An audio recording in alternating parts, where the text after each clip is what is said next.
2025 సంవత్సరం డిసెంబర్ నెల 3వ రాశి మిథున రాశి.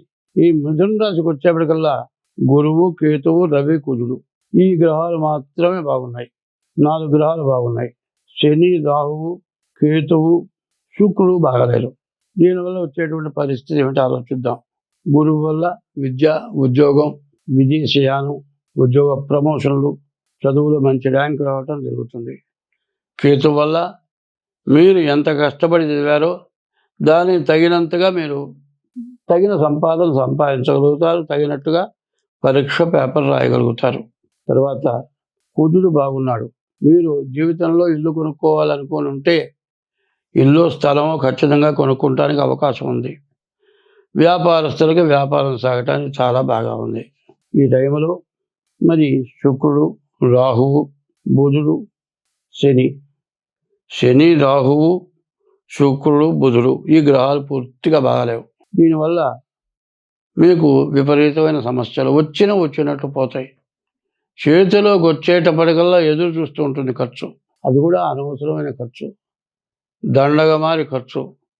ఏదో చేస్తే ఆదాయం వస్తుంది అనేటువంటి పరిస్థితిలో ఖర్చు పెట్టడం, ఎవరిని పడితే వాళ్ళని నమ్మి డబ్బులు ఇవ్వటం, వాళ్ళ వల్ల ఏదో ఎక్కువ ఆదాయం వస్తుందని దురాశ పెట్టడం, మోసపూరితమైనటువంటి వాళ్ళు నీకు కొద్దిగా పెడితే, నీకు 10,000 పెడితే సంవత్సరానికి ₹1,00,000 వస్తాయని చెబుతారు.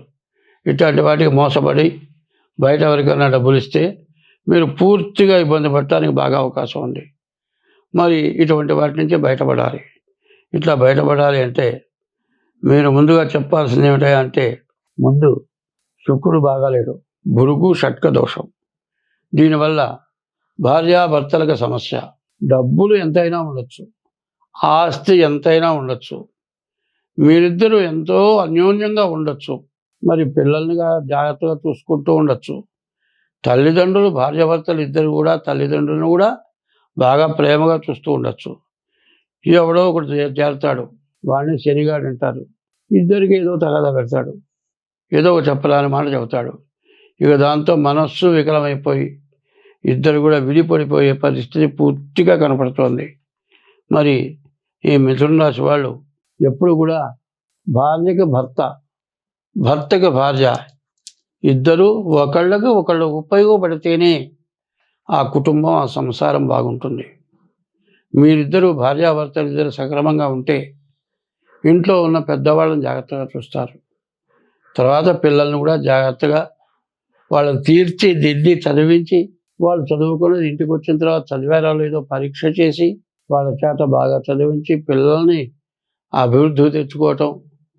మీరు పెద్దవాళ్ళు ఉంటారు, ముసలివాళ్ళు, పిల్లల్ని వాళ్ళ దగ్గర వదిలిపెట్టి వాళ్ళు మంచి పద్యాలు, రామాయణ, భారత, భాగవతాలు చెబుతారు. ఇట్లాంటివన్నీ కూడా మీకు ఉపయోగపడతాయి.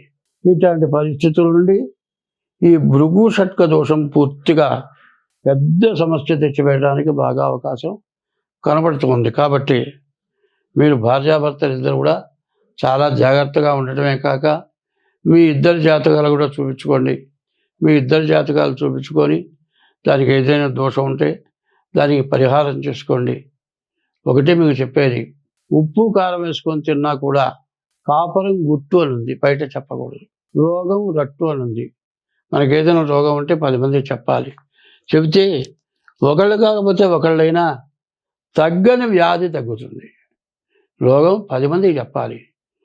కుటుంబంలో ఉన్న సమస్యలు ఎన్ని ఉన్నా సరే ఇంకో చెవికి వెళ్ళకూడదు. అది వెళితే అది బజారు పాలైపోయినట్టే. ఇల్లు బజారు పాలైందంటారు. కాబట్టి భార్య మీద భర్త కానీ, భర్త మీద భార్య కానీ సమస్యలు రాకుండా చూసుకోవటం. ఏదైనా కొద్దిగా సమస్యలు, ఏ పెద్ద పెద్ద సమస్యలు ఉండవు, కొద్దిగా వేళకి అన్నం పెట్టలేదను, లేకపోతే వేళకి ఏదో మంచి గుడ్డలు తేలేదు, ఇట్లాంటివేవో చిన్న చిన్న ఉంటాయి.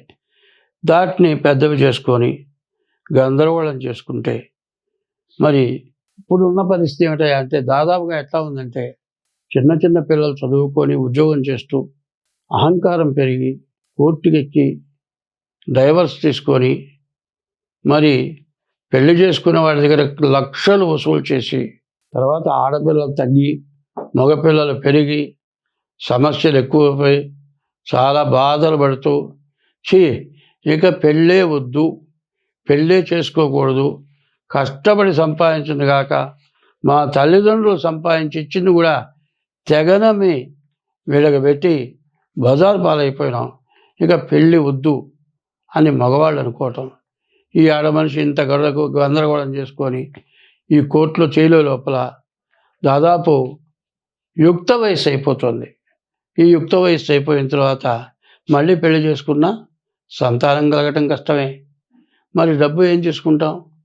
ముందు భార్యాభర్తల అనుకూలత, సంతానం కావాలి, ధనాన్ని సద్వినియోగం చేసుకోవాలి. ఇటువంటి పరిస్థితులు పూర్తిగా దెబ్బతింటున్నాయి. ఈ భృగు షట్క దోషం వల్ల ఇంత వివరంగా చెప్పాల్సి వచ్చింది. కాబట్టి మీరు ఎక్కడ ఏ సమస్య వచ్చినా జాగ్రత్త పడటమే కాక డేట్ ఆఫ్ బర్త్ ద్వారా మీ జాతకం చూపించుకోండి, మీకు అన్ని విధాలా బాగుంటుంది. స్వస్తి.